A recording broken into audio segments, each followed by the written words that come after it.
আমার বাজানেরা, আল্লাহর নবী সাল্লাল্লাহু আলাইহি সাল্লাম বলেন, আদম আলাইহিস সালাম যখন কাদামাটির ভিতরে, কিসে? কাদামাটির ভিতরে, মানে আদমকে এখনো বানানো হয় নাই। আমার আল্লাহ রাব্বুল আলামিন চারজন বড় ফেরেশতা আজরাইল, জিবরাইল, ইসরাফিল, মিকাইল, মিকাইলকে ডাক দিয়ে বলে, যাও দুনিয়া থেকে কিছু মাটি নিয়ে আসো, আদম বানাবো।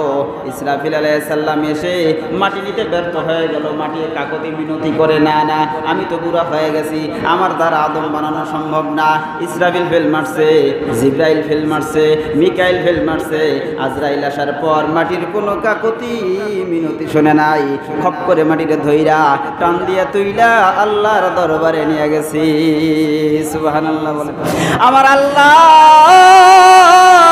ডাকতে বলে, রে আজরাইল, সে তিনজন ফেরেশতা ফেল মারলো, মাটি আনতে পারলো না, তার কাকুতি মিনতি শুই না মনের ভিতরে দেওয়া হয়েছে, তুমি আজরাইল তুমি মাটি নিয়ে আসলে কোনো দয়া ময়া করো নাই। শোনো শোনো, এই মাটি দিয়ে যে আদম বানাবো,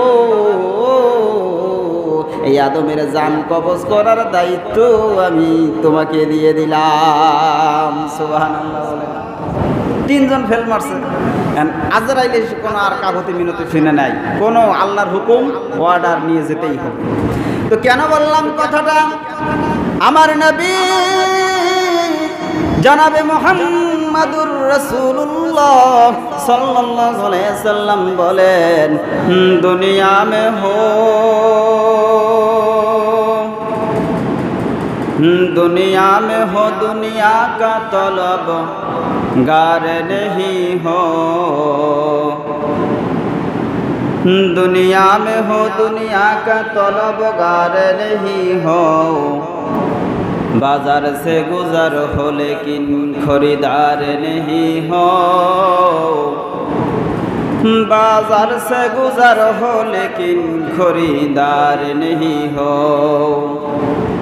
सहस्र शुक्र सुजूद মহিয়ান গরিয়ান সর্বশক্তিমান মহান সৃষ্টিকর্তার দরবারে লক্ষ কোটি শুকরিয়া আদায় করছি। জবান খুলে সকলে বলছি আলহামদুলিল্লাহ। বিশ্ব মানবতার কাণ্ডারী রাহমাতাল লিল আলামিন বিশ্ব নবীর প্রতি দুরূদ ও সালাম মহব্বতের সহিত অন্তর থেকে সকলে বলি সাল্লাল্লাহু আলাইহি ওয়াসাল্লাম। সম্মানিত উপস্থিতি, যেই মাসটি চলতেছে এটি কি মাস বলেন দেখি, বলতে পারবেন কে? বর্তমানে যে মাসটা চলতেছে কি মাস? যে সেপ্টেম্বর, কি সেপ্টেম্বর? আরবিতে গেলে কি মাস? রবিউল আউয়াল মাস। কি মাস বলেন? রবিউল আউয়াল মাস। আরবি হিসাবটা আমরা মূলত কমই রাখি।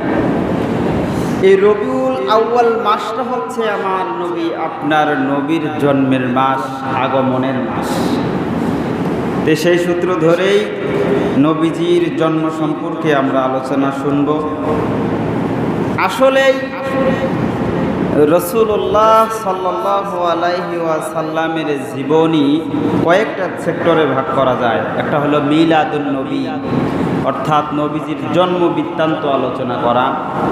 আরেকটা হচ্ছে সিরাতুন নবী, নবীজির চরিত্র, আখলাক, আচার ব্যবহার, গোটা জীবনীর আদর্শ চরিত্র, এটাকে বলে সিরাতুন নবী।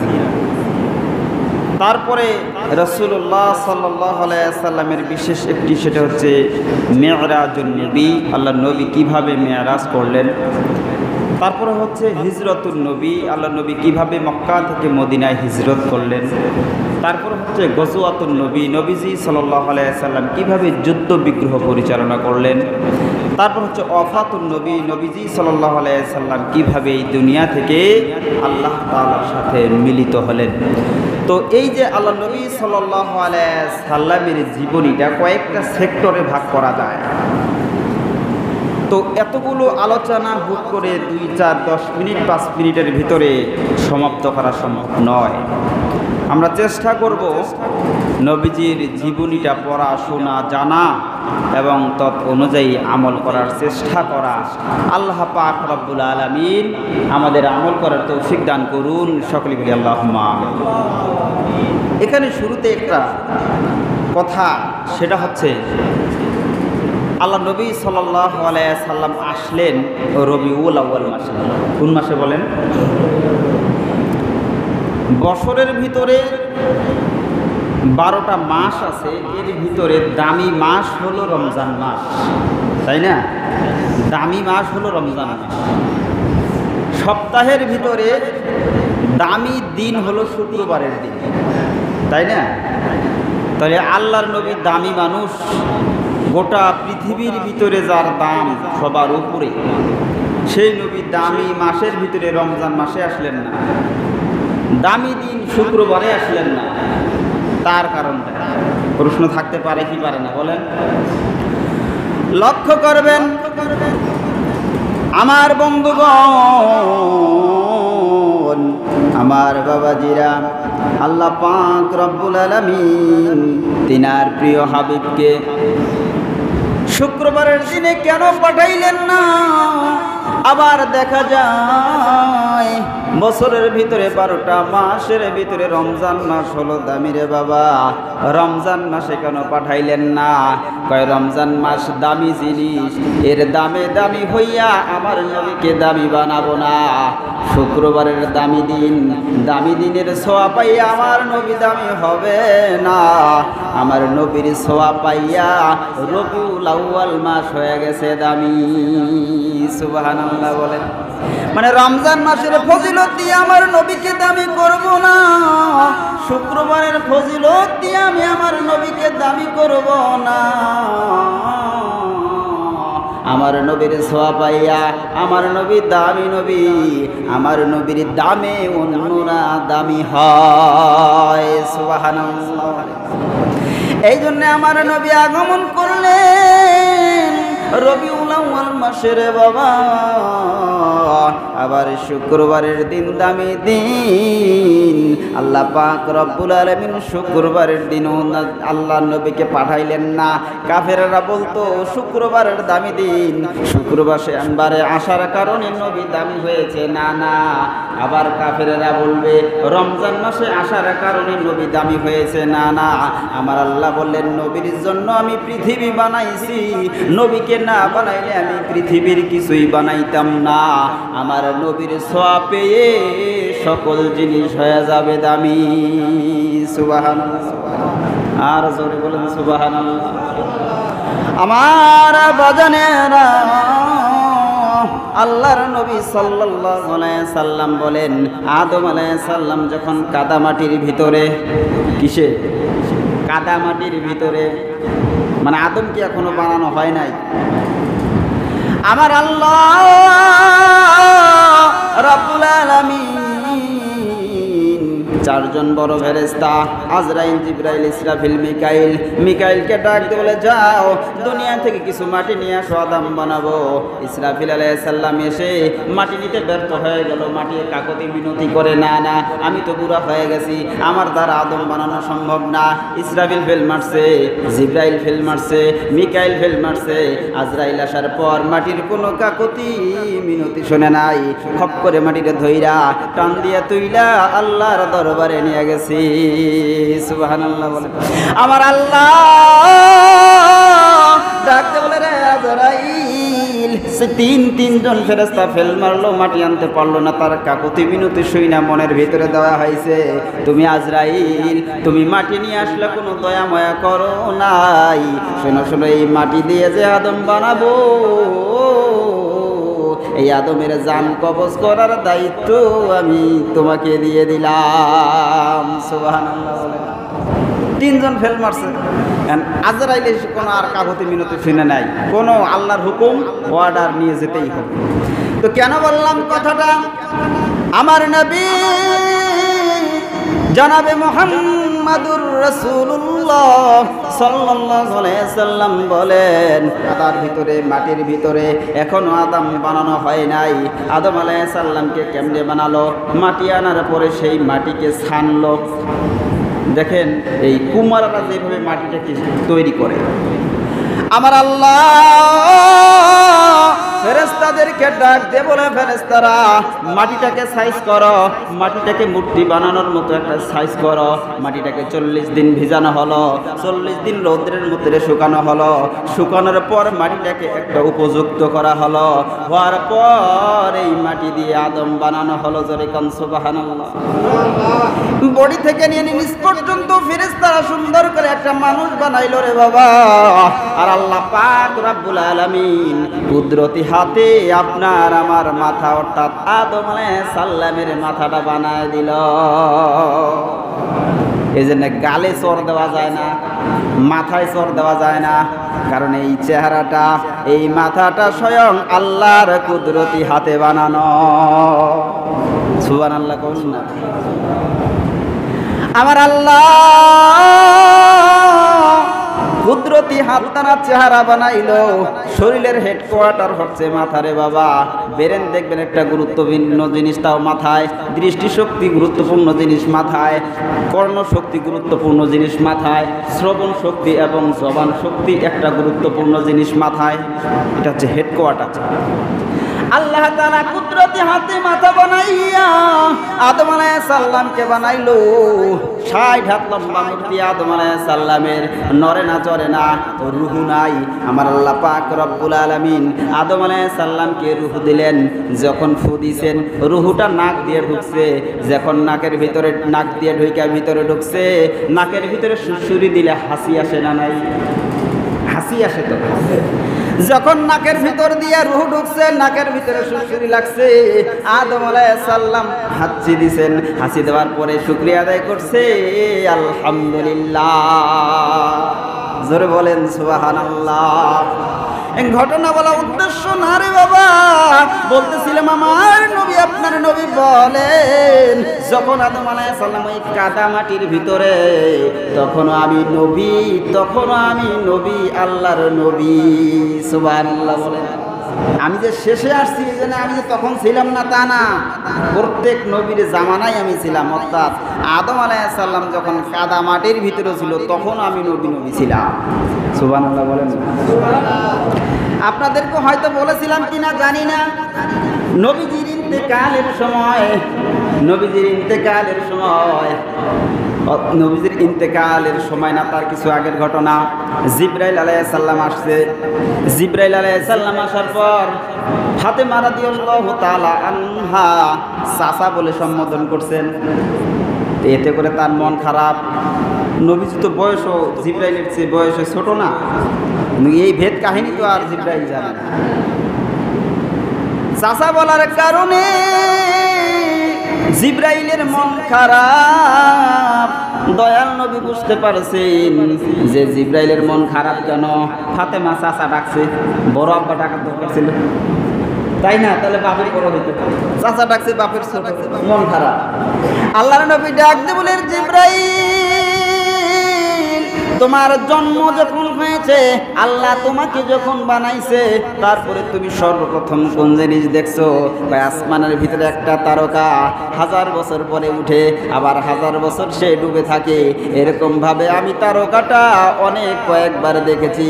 ভাই শোনো শোনো জিবরাইল, ওই আসমানের তারকাটাই হইলাম আমি নবী। সুবহানাল্লাহ। জোর আসতে হইল। এবার জিবরাইলের বল ভাঙছে, কিরে চাচা বলছে তাহলে তো ঠিকই আছে, তাই না? বড় আব্বা বলার দরকার ছিল, চাচা বলছে ঠিকই আছে। নবীজি পৃথিবীর সৃষ্টির আগেই আমার নবী, নবী আল্লাহ তাআলা নবীকে বানায় রেখে দিয়েছেন। সুবহানাল্লাহ। তাহলে বলতেছিলাম আদম আলাইহিস সালাম থেকে সিরিয়াল বাই সিরিয়াল নবীজি আসতে হলে তো তার সিরিয়াল লাগবে। আমার নবী জনাবে মুহাম্মদুর রাসূলুল্লাহ সাল্লাল্লাহু আলাইহি সাল্লাম সিরিয়াল বাই সিরিয়াল আসতেছেন। দেখবেন যখন মাহফিল হয়, প্রধান বক্তার নাম উপরে, প্রধান বক্তার নাম তারপরে দ্বিতীয় বক্তা, তারপর তৃতীয় বক্তা, সিরিয়াল আছে। কিন্তু যখন মাহফিল হয় তখন ওই সিরিয়াল অনুযায়ী কিন্তু ওয়াজ চলে না। প্রধান বক্তা কি আগে উঠে? উঠে সবার শেষে নিষ্পাস থেকে সিরিয়াল পিটায়। আদম আলাইহিস সালাম থেকে সিরিয়াল শুরু হয়ে গেছে রে বাবা, কিন্তু প্রধান বক্তা সবার উপরে আছে। এই জন্য আল্লাহর নবীকে সর্বশেষ জামানার ভিতরে আল্লাহ পাঠায় দিলেন। সুবহানাল্লাহ বলেন। আদম আলাইহিস সালামকে পাঠাইলেন, মাঠ তৈরি করো, মাহফিল সাজাও। মাহফিল তৈরি হয়ে গেল। পৃথিবীটাতে আল্লাহর নবীকে আনার জন্য একটা উপযোগী পৃথিবী হিসেবে তৈরি করে দিল। প্যান্ডেল তৈরি হইল, মাঠ তৈরি হইল, এভাবে মানুষ তৈরি হইল, শ্রোতা তৈরি হইল। তৈরি করার পর সর্বশেষে আমার নবী, আপনার নবীকে এই পৃথিবীর জমিনে পাঠিয়ে দিলেন। জোরে কান সুবহানাল্লাহ। একটা আওয়াজ করে বলেন তো সুবহানাল্লাহ। আর একটু আওয়াজ করে বলেন তো সুবহানাল্লাহ। আমার বাবাজিরা, রবিউল আউয়াল মাসের 12 তারিখে কয়েকটা মতামত আছে। কোন কিতাবে আসছে 12 তারিখ, কোন কিতাবে আসছে 8 তারিখ, কোন কিতাবে আসছে 9 তারিখ। তো প্রসিদ্ধ হয়ে গেছে 12 তারিখ। রবিউল আউয়ালের কয় তারিখ? 12 তারিখে আমার নবী, আপনার নবী পৃথিবীতে আসছে। কিন্তু আমার নবী, আপনার নবী এই জানাতন মানুষের ঘরে জন্ম নিবে? হুদু শুধু মানুষের ঘরে জন্ম নিবে না। আমার নবী যেমন যোগ্যতা সম্পন্ন, ওরকম যোগ্যতা সম্পন্ন ঘরে জন্ম নেবে। আল্লাহ পাক রব্বুল আলামিন আব্দুল্লাহর পৃষ্ঠ থেকে আমিনার গর্ভে দুইজনের মিলনের মাধ্যমে আল্লাহ পাক রব্বুল আলামিন বিশ্ব নবীকে দুনিয়াতে পাঠিয়ে দিয়েছেন। জোরে কান সুবহানাল্লাহ। আমার নবীজি জনাবে মুহাম্মদুর রাসূলুল্লাহ বলেন, আনা ইবনু জবিহাইন, আমি দুইজন জবাইকৃত বাবার সন্তান। দুইজন জবাইকৃত বাবার সন্তান। কেমনে? এক নাম্বার হচ্ছে হযরতে ইসমাইল আলাইহিস সালাম। ওই যে ইব্রাহিম আলাইহিস সালাম জবাই করার জন্য নিয়ে গেলেন, জবাই হলো না। জান্নাত থেকে দুধ এনে আল্লাহ পাক রব্বুল আলামিন ইসমাইলকে বাঁচায়া দিলেন। এ হলো একজন বাবা। আরেকজন বাবা হচ্ছে রাসূলুল্লাহ সাল্লাল্লাহু আলাইহি সাল্লামের নিজের বাবা আব্দুল্লাহ। আব্দুল্লাহর ঘটনা হয়তো জানেন না। আরবের মধ্যে আব্দুল মুত্তালিব ছিল রে বাবা, সেই সময়ের নেতা। মক্কার অর্থাৎ কাবা ঘরের মতো আল্লি ছিলেন আব্দুল মুত্তালিব। আব্দুল মুত্তালিব এখন চিন্তা করলো, আল্লাহর কাছে দোয়া করলো। ওই সময় জমজম কূপটা কিন্তু অদৃশ্য হয়ে গিয়েছিল। ওই জমজম কূপটা কোন জায়গায় আছে সবাই বলে গেছে। জমজম কূপ খুঁজতে হবে। আল্লাহ পাক রব্বুল আলামিনের কাছে দোয়া করলেন, আল্লাহ আপনি যদি আমাকে 10টা সন্তান দেন, বর্তমানে মাত্র একটা সন্তান, আপনি যদি আমাকে 10টা সন্তান দেন আর 10টা সন্তান নিয়ে আমি জমজম কূপ খুঁজে পাবো, জমজম কূপ খুঁজতে আমার সুবিধা হবে আল্লাহ। আর যদি আমি জমজম কূপ খুঁজে পাই, আমি একটা ছেলে আপনার রাহে কুরবানি দিব। সুবহানাল্লাহ বলেন। এবার আল্লাহ 10টা সন্তান দিলেন আব্দুল মুত্তালিবের ঘরে। 10টা সন্তানের ভিতরে সর্ব ছোট সন্তানের নাম হলো আব্দুল্লাহ। কত ছোট ছোয়া, পেট মুছা ছোয়া, এ সবচেয়ে বেশি আদরের হয়, তাই না? আব্দুল্লাহ হলো অনেক আদরের সন্তান। এবার জমজম যখন খুঁজে পাইল, কোন বেটাকে কুরবানি দিবে? একজন কয় না আমার দ্বারা সম্ভব না, আরেকজন কয় না আমার দ্বারা সম্ভব না। ওই ছোটটাক দেন, ছোটটাক দেন, বড় গেলে এখন মাস্তান হয়ে গেছে, আমাদের দ্বারা হবে না। লটারি করলো। লটারি করার পর দেখে আব্দুল্লাহর নাম উঠে। সুবহানাল্লাহ বলেন। আব্দুল্লাহর নাম লটারিতে যখন উঠে আসলো রে বাবা, লক্ষ্য করে দেখে আব্দুল্লাহকে কুরবানি দেওয়ার জন্য রেডি হয়ে গেল। আব্দুল্লাহকে কুরবানি দেওয়ার জন্য রেডি হয়ে গেল। এমতো অবস্থায় ওই মক্কার যত নারীরা আছে, ওই নারীরাও কিন্তু মক্কার যখন যুদ্ধ চলতো তখন কিন্তু নারীরাও যুদ্ধ করতে গেত। বুঝেন নাই কথা? এখন আমরা পুরুষরাও যাই না, যুদ্ধ লাগলে পুরুষরা মনে হয় পলাবে। তো ওই সময়ের ভিতরে নারীরাও যুদ্ধ করতো। 80 জন নারী ঘোড়া নিয়ে তলবারি নিয়ে উপস্থিত হয়ে গেছে। রে আব্দুল মুত্তালিব, তুমি যদি তোমার সন্তান আব্দুল্লাহরে জবাই করো, কুরবানি করো, আমরা কিন্তু ছাড় দেব না। কোন কর্মে আব্দুল্লাহকে জবাই করা যাবে না। সুবহানাল্লাহ বলেন। আমার যুবক ভাইরা, কেন কেন নারীরা আসলো? নারীরা কেন যুদ্ধের জন্য আহ্বান করলো? কেন তারা মিটিং মিছিল করলো? কারণ হলো আব্দুল্লাহ ছিল এত ভদ্র, আব্দুল্লাহ ছিল এত সুন্দর। আব্দুল্লাহর চেহারা দেখে কেউ যদি সফরে যায়, ব্যবসার কাজে যায়, তার ব্যবসার ভিতরে লাভ হয়। বাড়ি যায় কইন সুবহানাল্লাহ। আব্দুল্লাহ এত ভদ্র ছিল রে বাবা, আব্দুল্লাহর চেহারা দেখলেই মনটা শান্তি হয়ে যায়। সুবহানাল্লাহ বলেন। কারণ আব্দুল্লাহর কাছেই তো আছে আমার নবী আপনার নবীর নূর, ওখান থেকেই তো আমার নবী আপনার নবী আসবেন। এবার যখন আব্দুল্লাহ এত সুন্দর চেহারা, আর আব্দুল্লাহকে সবাই এত পছন্দ করে, এত ভালোবাসে, মক্কার ভিতরে আব্দুল্লাহর মতো ভদ্র ছেলে আর হতে পারে না। এবার 80 জন যখন মিটিং মিছিল শুরু করে দিছে, না না আব্দুল্লাহকে কোনো কর্মেই জবাই করা যাবে না। কি করবেন? কয় লটারি করেন। 10টা উটের নাম এবং আব্দুল্লাহর নাম একত্রিত করে লটারি করা হলো। একটা যখন তুলে দেখে আব্দুল্লাহর নাম, সুবহানাল্লাহ বলে। আরো 10টা উটের নাম দিয়ে যখন আব্দুল্লাহর নাম দিয়ে লটারি করে, আবার দেখে আব্দুল্লাহর নাম। এভাবে করতে করতে যখন 100টা উট হয়েছে, 100টা উট হওয়ার পর উটের নাম উঠে আসছে। সুবহানাল্লাহ বলে। এবার আব্দুল্লাহ নিজ হাতে 100টা উট কুরবানি দিয়ে দিল। এই জন্য এই কুরবানির থেকে, জবাই থেকে আব্দুল্লাহ বেঁচে গেল। এই জন্য আমার নবী আপনার নবী বলেন, আনা ইবনু জবিহাইন, আমি হচ্ছে 2 জন জবাইকৃত বাবার সন্তান। সুবহানাল্লাহ বলেন। বলতেছিলাম আব্দুল্লাহ যখন জবাইয়ের হাত থেকে বেঁচে গেল, আব্দুল্লাহ এত সুন্দর যুবক চেহারা, সবাই শুধু বিয়ের প্রস্তাব দেয়। সুবহানাল্লাহ বলেন। যত বড় বড় বড় লোকের মেয়েরা এসে বিয়ের প্রস্তাব দেয়, আর এখন তো দেয় প্রেমের প্রস্তাব। বিয়ের প্রস্তাব পরে, প্রেম আগত করে 2-4 বছর তারপর বিয়ে। আছে না নাই বলেন? যুবক ভাইরা, এবার যখন আব্দুল্লাহকে এসে বিয়ের প্রস্তাব দেয়, তোমার বাবাকে একটু কও না আমাকে বেড়ার বউ বানাবে। এত মানুষগুলো এসে আব্দুল্লাহকে বলে, আব্দুল্লাহর বাবা আব্দুল মুত্তালিবকে বলে, আমার মেয়েটাকে আপনার পুত্রবধূ বানায় নেন। এত ঝামেলা কি সহ্য হয়? এত ঘর ধরলে কি আর চলে? আব্দুল মুত্তালিবের মাথা খারাপ। এবার চিন্তা করলো, না না বেটাকে এবার বিয়ে করাই দেওয়া লাগবে। একটা বিয়ে যদি করাই দেওয়া যায় তাহলে তো আর ঝামেলা নাই। বাবা আব্দুল মুত্তালিব চিন্তা করলো কেমনে কি হবে, কার মাধ্যমে বিয়ে হবে, কোথায় বিয়ে হবে। চিন্তা ফিকির করার পর দিনের একটা বন্ধু ছিল আব্দুল ওয়াহাব সুহুরি, মদিনায় ব্যবসার কাজে যাতায়াত করতে, তার সাথে অনেক পরিচিত। আবার দেখা যায় 2 জনের বংশ একই সুতায় গাথা। বুঝেন না? আপনার চাচাতো ভাইয়ের দিয়ে একটা বংশ হয়েছে, আপনার দিয়ে একটা বংশ হয়েছে, বংশের গোড়া তো এক জায়গায়। আব্দুল ওয়াহাব জুহুরি ইনি ছিলেন মদিনার মধ্যে, উনি ছিলেন সেখানকার নেতা। এবার আব্দুল ওয়াহাব জুহুরি তিনি হচ্ছেন আব্দুল মুত্তালিবের বন্ধু। বন্ধুরে কি খবর? কয় মেয়ে আসেনি। কয় আছে। কয় মেয়েটাকে বিয়ে দিস না, বিয়ে দিলে আমার সাথে একটু পরামর্শ করিস। সুবহানাল্লাহ বলেন।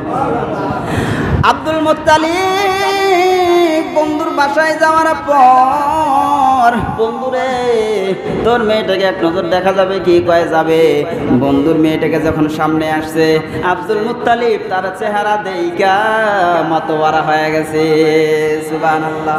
কয় মনে হয় জান্নাত থেকে সরাসরি হুর পরি নাইমে আসছে। কয় হুরেরা যদি তার একটা আঙ্গুল পৃথিবীতে দেয়, ওই আলোতে সূর্যের আলোর আর খাওয়া নাই। সুবহানাল্লাহ বলে। একটু যদি থুতু নিক্ষেপ করে জান্নাতের হুরেরা পৃথিবীর মধ্যে, এক ফোঁটা থুতু যদি নিক্ষেপ করে পৃথিবীতে, তাহলে পৃথিবীর যত পানি আছে সমস্ত পানি মিষ্টি হয়ে যাবে। আর জোরে বলেন না সুবহানাল্লাহ। মা আমিনাকে দেখার পরে আব্দুল মুত্তালিব বলে, না পারফেক্ট, এটাই হবে আমার পুত্রবধূ। এবার বলতেছে, ভাই তোমার মেয়েটাকে আমার ছেলের সাথে বিয়ে দিতে চাই, আমার ছেলেটাও খুব ভদ্র। কয় তাই নাকি? কয় হ্যাঁ। বলে ঠিক আছে, তাহলে নিয়ে আসো, দেখা যাক। এবার যখন আর 2-3 ছেলেকে পাঠাই দিল, যাও আব্দুল্লাহকে নিয়ে আসো। আসার পরে যখন আব্দুল্লাহকে দেখেছে, ওই যে আব্দুল ওয়াহাব জুহুরি বলতেছে, এটাই তোমার সন্তান, আমিও তো কয়েকবার তোমার সন্তানকে স্বপ্নে দেখেছি। এতক্ষণ যখন তুমি আমার মেয়েকে চেয়েছিলে, তোমার সন্তানকে দেখার জন্য আমি আশায় ছিলাম। এতক্ষণ পাগল ছিল আব্দুল মুত্তালিব তার মেয়ের জন্য, এখন আব্দুল ওয়াহাব জুহুরি পাগল তার ছেলের জন্য। আর জোরে বলেন সুবহানাল্লাহ। এবার বিবাহ হয়ে গেল 2.5 থেকে 3 দিন। এবার যখন শ্বশুর বাড়িতে অবস্থান করার পর বউ নিয়ে যখন বাড়িতে চলে গেল, বাড়িতে যাওয়ার পর এলাকার মহিলাগুলো খোঁজ পাইছে যে আব্দুল্লাহ বাইর হয়েছে। আব্দুল্লাহ তো মেয়েদের অত্যাচারে পালায় পালায় থাকে, একদিন খবর নাই, 2 দিন খবর নাই, ঘরের ভিতরে থাকে। বাইর হইলে কয় আমার বিয়ে হবে, এত চালাকি এর সহ্য হয়, পালায় পালায় থাকতো। এবার 2.5-3 দিন নাই, 3 দিন পরে আবার বাইর হয়েছে। মক্কার ভিতরে খবর হয়ে গেল আব্দুল মুত্তালিব বাইর হইছে, আব্দুল্লাহ বাইর হইছে ঘর থেকে। এবার যখন মহিলারা আসছে দেখার জন্য, এবার এক দিক দিয়ে দেখে, আরেক দিক দিয়ে পালায় যায়, দেখে দেখে চলে যায়, দেখে চলে যায়। আগের মতো আকর্ষণ নাই, আগের মতো আকর্ষণ নাই, বিয়ের কথা বলে না। ওই সময়ের ভিতরে মক্কার ভিতরে ইহুদি একটা পণ্ডিত ছিল রে বাবা, ইহুদি একটা পণ্ডিত ছিল, তার নাম হচ্ছে নাওয়াফেল। সে কিতাবাদি পড়তো, তাওরাত জবুর ইনজিল কোরআন পড়তো, তার জ্ঞান তার ভিতরে ছিল। মুহাম্মদুর রাসূলুল্লাহ সাল্লাল্লাহু আলাইহি সাল্লাম কেমন হবে, তার বাবা কেমন হবে, তার মা কেমন হবে, সে কেমনে পৃথিবীতে আসবে, সমস্ত কিন্তু তথ্যগুলো দেওয়া আছে। এবার নাওয়াফেলের মেয়ে নাম হচ্ছে তার মারিয়াম। মরিয়ম চিন্তা করে যে সিস্টেমে, যেই নমুনা কিতাবের ভিতরে উল্লেখ আছে, এই সিস্টেমে যদি আব্দুল্লাহকে বিয়ে করা যায়, তাহলে পৃথিবীর সর্বশ্রেষ্ঠ সন্তানের মা হওয়া যাবে। সুবহানাল্লাহ। এবার মরিয়ম পাগল পারা ছিল আব্দুল্লাহর জন্য, কিন্তু না না। এবার মরিয়ম আসার পর যখন আব্দুল্লাহর চেহারা দেখছে, ও আব্দুল্লাহ বলো তো দেখি তোমার কি বিয়ে হয়েছে নাকি? সুবহানাল্লাহ। আব্দুল্লাহ ডাক দিয়ে বলে, রে তুমি কেমনে জানলা, কেমনে প্রশ্ন করলা, কারণ কি? আর এখন আগের মতো আমাকে আমার দিকে দৃষ্টিও করো না, কারণ কি? এবার মরিয়ম, নাওয়াফেলের মেয়ে মরিয়ম ডাক দিয়ে বলে, রে আব্দুল্লাহ আমি এতদিন তোমার জন্য পাগল ছিলাম না, তোমার ভিতরে যে নূরে মুহাম্মাদি ছিল আমি এটার পাগল ছিলাম। সুবহানাল্লাহ। ওই তোমার জন্য পাগল ছিলাম না, তোমার কপালে যে নূরে মুহাম্মাদি ছিল, আমি হতে চেয়েছিলাম তোমার স্ত্রী, আর তার মাধ্যমে হতে চেয়েছিলাম পৃথিবীর ভিতরে, আসমান জমিন গোটা বিশ্বর ভিতরে যিনি সর্বশ্রেষ্ঠ মহামানব, আমি চেয়েছিলাম তার মা হইতি। সুবহানাল্লাহ। রে আব্দুল্লাহ কি নাম রে তোমার স্ত্রী? কয় আমেনা। কয় আমেনার কপাল কত ভালো, আমেনার ভাগ্য কত ভালো, সর্বশ্রেষ্ঠ মহামানবের মা হতে যাচ্ছে আমিনা। জোরে বলেন না সুবহানাল্লাহ। এবার আব্দুল্লাহর পৃষ্ঠ থেকে যখন নূরে মুহাম্মদি চলে গেছে আমেনার গর্ভে, সুবহানাল্লাহ বলেন।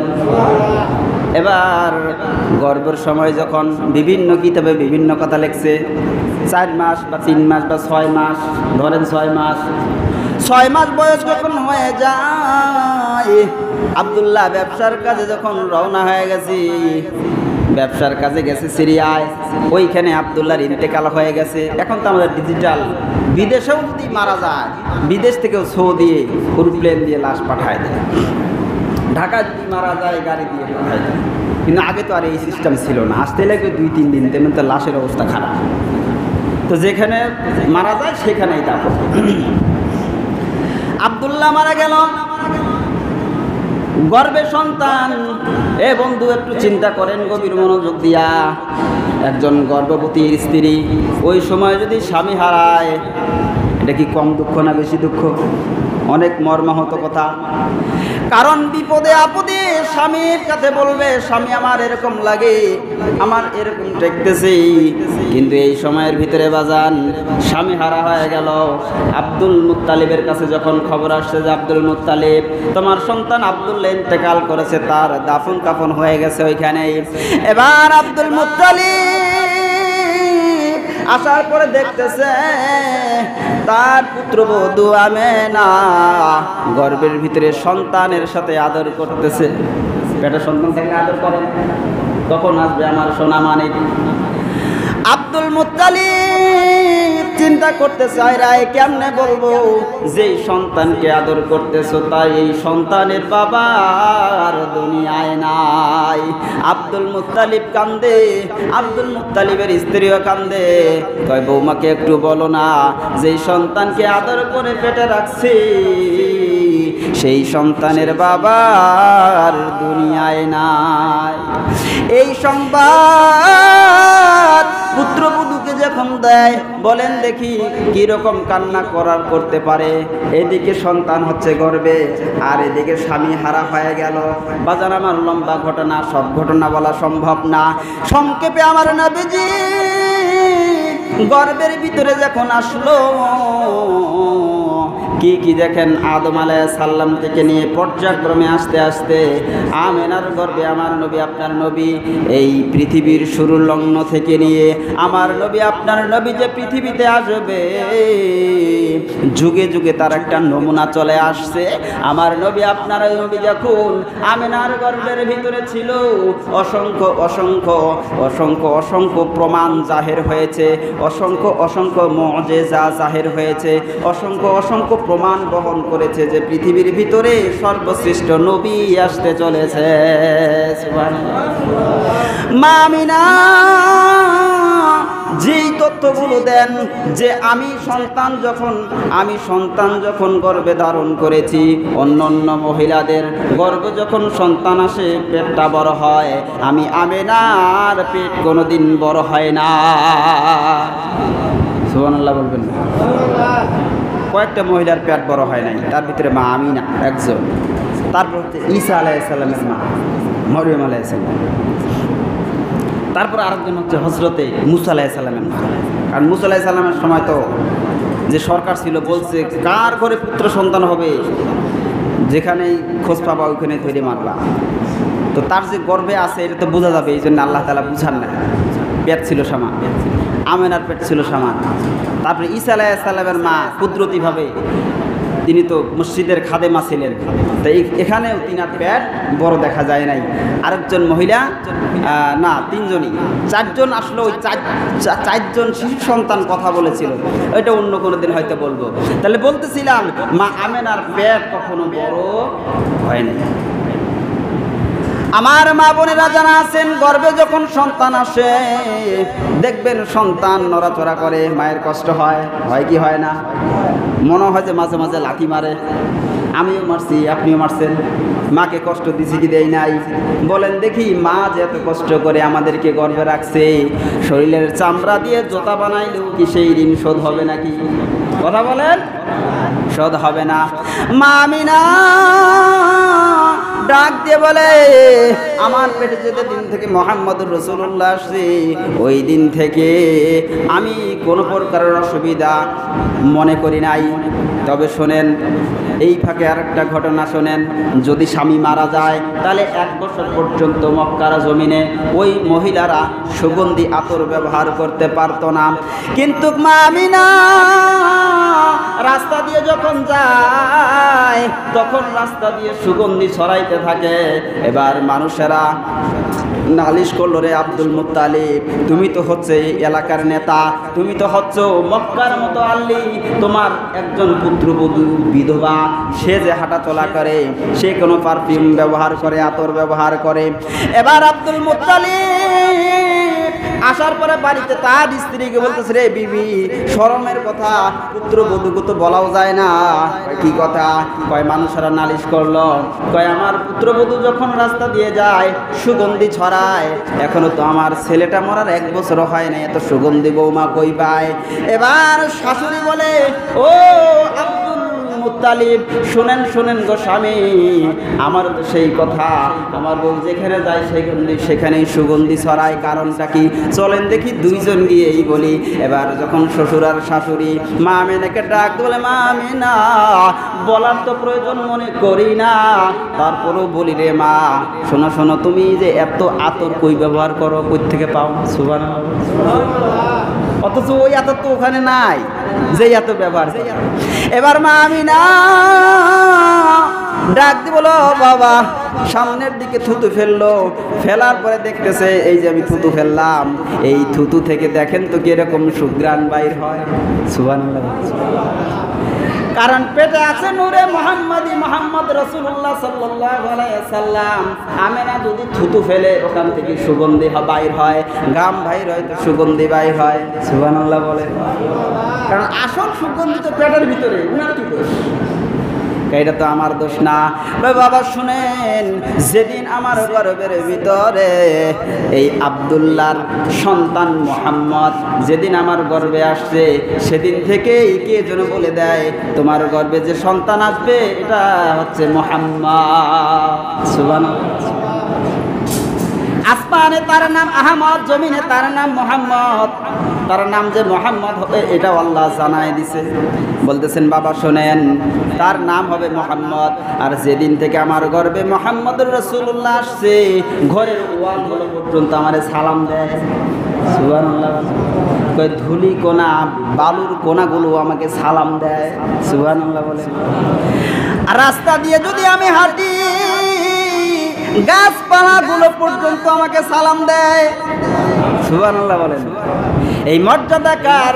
পেটের মর্যাদা, পেটের ভিতরে যে মহামানব আছে তার মর্যাদা রে বাবা। এবার দেখেন, লক্ষ্য করে দেখেন, কূপ ছিল আরবের জমিনে, তো পানির অভাব, একটা কূপ থেকে সকলেই পানি উঠায় নেওয়া যায়। মা আমিনার বান্ধবীরা, আপনাদের এলাকায় যদি পানি পাওয়া না যায়, মহিলাগুলা পানি সিরিয়াল ধরে না, ভাবি হাট পানি বুঝে যায়।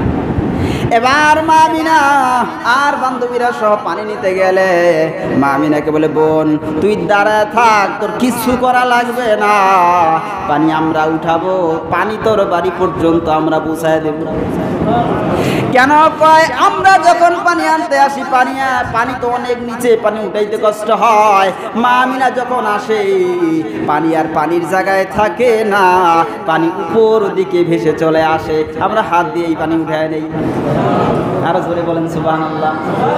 পানিও বলে, রে মা আমিনা, তোমার কষ্ট করে কেন আসা লাগবে? তুমি যদি অর্ডার দাও, আমরা পানি তোমার বাড়িতে হাজির হয়ে যাব। সুবহানাল্লাহ বলে। বান্ধবীরা বলে, মা আমিনা, ও বোন চিন্তা কইরো না, তুমি শুধু আমাদের সাথে থাকো, পানি আমরা উঠাবো, আমরা তোমার বাড়ি পর্যন্ত পানি পৌঁছায় দেব। তাহলে নবীজির জন্মের ঘটনাই বলতেছিলাম। এবার দেখেন, আমার নবী, আপনার নবী জনাবে মুহাম্মদুর রাসূলুল্লাহ পৃথিবীতে আসবেন 12ই রবিউল আউয়াল, মতান্তরে 8 অথবা 9, সুবহে সাদিকের সময়। 12টা ছিল সোমবার। কি বার? দিনে যদি হয় দিন কবে আমার, দিন যখন চলতেছিল তখন মুহাম্মদুর রাসূলুল্লাহ আসছে।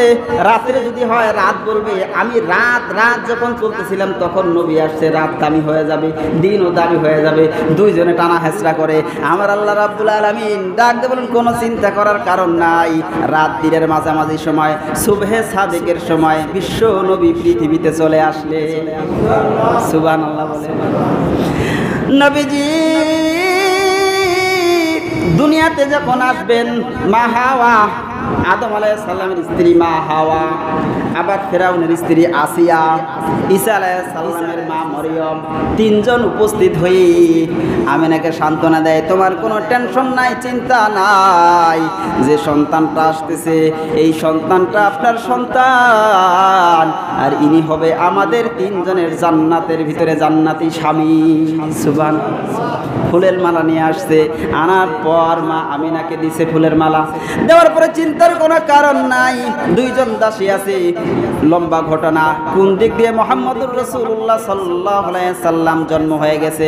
মা মানে একটু ঘুম ঘুম ভাব, একটু তন্দ্রা তন্দ্রা ভাব, এমত অবস্থায় ভূমিষ্ঠ হয়ে গেছে। মা আমিনা টেরও পায় নাই কখন সন্তান হয়ে গেছি।